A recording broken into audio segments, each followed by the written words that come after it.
Hey girlies, welcome to this week's video. I'm picking my January TBR and I'm using it's called the TBR machine. It randomly generates TBR challenges. I don't know. I couldn't figure out what I wanted to do to start the new year, so this was it. Okay. Let's get into the first one. Well, I'm not gonna do that. It says read the longest book on your TBR. I'm gonna pick the second longest because the longest book I'm assuming is Winds of Truth. Winds in Truth. Let me go grab it. Oh, 1 second. Okay, this is Wind in Truth by Brandon Sanderson. It is the 5th book in the Stormlight Archive series. It came out this past year. I started reading it actually, and then I stopped because my friends were like, they're big into Brandon Sanderson. Like, you have to read this book and this book and this book before reading this book, otherwise you won't get the full experience, blah, blah, blah. And I said, okay, guys. Okay. So I stopped reading this because they said that, and I apparently have to read all of Mistborn and like 4 other books before I can read this one to get the full experience of this, even though I've read the Stormlight Archive, I read Trust in the Emerald Sea, Sunlit Man, which don't read the Sunlit Man until you've read this series. And then I've also read You Mean the Nightmare Painter. So I'm not new to Brandon Sanderson, but they're like, this is the best way to get the full experience of the Cosmere. And I was like, okay, guys. So because of that, I'm not going to be reading this. I'm going to read my second longest book, which is A Day of Fallen Night by Samantha Shannon. This is the prequel. I believe it's the prequel to Priory of the Orange Tree. I once again did start this. Did not get very far, but I did start it. And then I just stopped for whatever reason. So we're going to be picking it up again, and we'll see how it goes. Okay, time to click for the next one, which is read a book that has been adapted into a movie or a TV show. Okay, give me a second. Okay, this counts. This counts. Okay, I don't really have any on my shelf that have been adapted to TV shows or movies, so this is the only one that I had, and it's Little Women. Right. So this is what I'll be reading. I really don't know what it's about, but it's one of my best friends. It's one of her favorite reads. And I know it's about like a group of sisters, I want to say, but I don't really know much more than that because I haven't seen the movie. But this is the only one I have, so this is what we're going to be reading for my movie adaptation one. And book 3 will be pick a book off your TBR with your eyes closed. Okay. This one's going to be kind of hard because all my TBR books are on a shelf. So I guess I'll just do like a 1, 2, 3 type of thing. Okay. What I ended up doing was going to my shelf. I kind of walked in when I was kind of closed and then just put my hand out, pushed the book back. The book I pushed back was The Games Gods Play by Abigail Owen. This is the first book in the series, and I've been putting this off because it's published by Red Tower Books, and they don't have the best record with me. I've read a few books by them that I just did not like. They just feel underdeveloped. I think they are underdeveloped a lot. But Abigail Owen has written other books that I think were good from what I've heard. Like, I don't think this is her first book. It says award-winning author. And I know there's something else. I can't remember off the top of my head what she wrote, but I looked it up and I was like, oh yeah, I think I did want to read that one. So that just gave me a little bit more hope in this book being good, but I don't know if it is because Red Tower does not have a good streak with me. In this book, there is a game that the gods are playing. It's called The Crucible. And our main character gets picked by Hades to, I guess, be his contestant in the games, and she doesn't know why she got picked. Apparently she's like a nothing, a no one, a sarcastic cleric, so we'll see how it goes. I kind of have a bit of grief these days with books where the main character is, you know, either not special or sarcastic and blah blah blah, because it's like, it's so overdone. Sick and tired of it. It's like such an overdone trope, and like, I can't take the witty, the banter, all the back and forth. Like, it just is irritating to me now. So we'll see. Just from rereading that little blurb, I'm kind of put off on it again. But we'll hope for the best, and we're going to go into it with an open mind, okay? Prompt 4.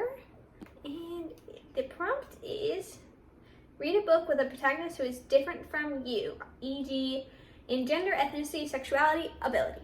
Okay, the book I picked for this one is Immortal Dark by Tiger Scrim. This will follow Kidon as she's searching for her sister June, who has disappeared and has been gone for a little bit of time at this point.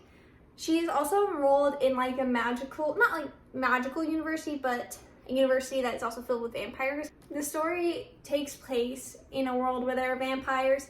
She, I don't believe, is a vampire, but her family helped and like worked for a family of vampires, if I'm recalling right. And she also believes that one of the vampire families that she is now having to go to school with and her family works for it is the reason for her sister's disappearance. So she's trying to get herself into the world of the Vampire Society to try to figure out what happened to her sister and find her again.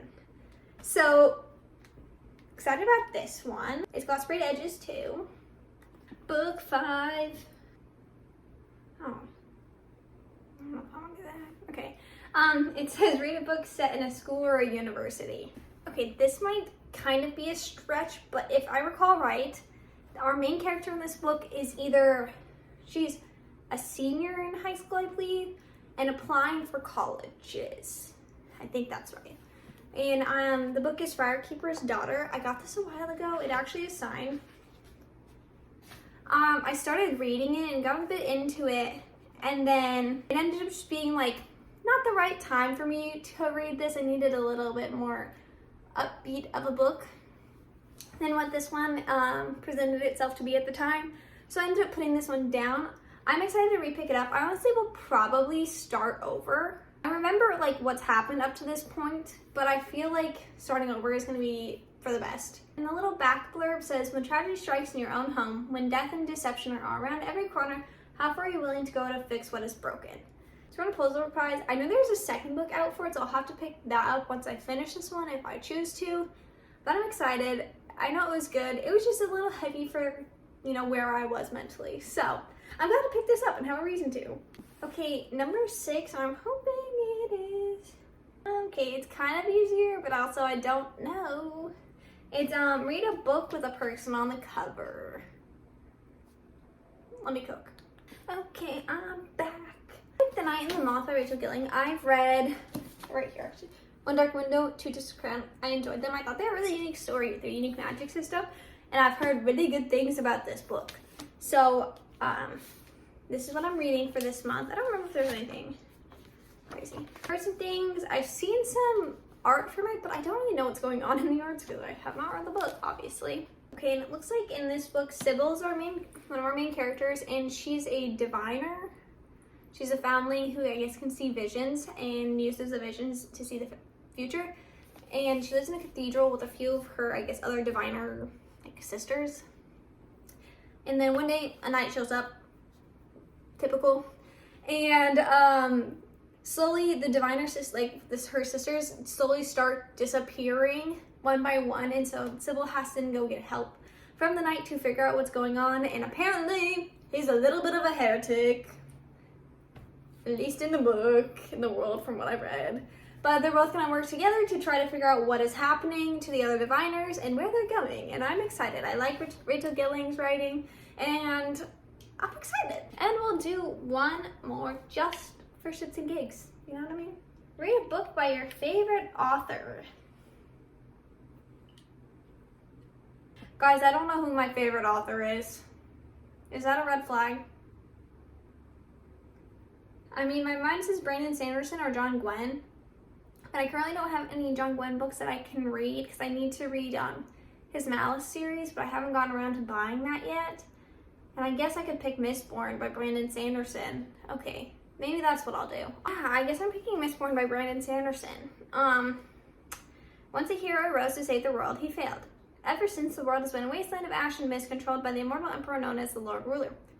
But hopes arise. A new uprising is forming, one built around the ultimate caper, the cunning and brilliant criminal mastermind, and the determination of an unlikely heroine, a street urchin who must learn to master the power of a Mistborn. If you're wondering why it's so small, it's because I prefer the mass print editions of Brandon Sanderson. That's what all the other books on my Store My Archive are, besides the one that I showed earlier in the video. That one is the big size because the publisher sent it to me. So otherwise, I prefer mass market paperback of them. I think they're so much cuter this way. They're pocket size, and I love it. But this will be on the TBR because I guess Brandon Sanderson is one of my favorite authors.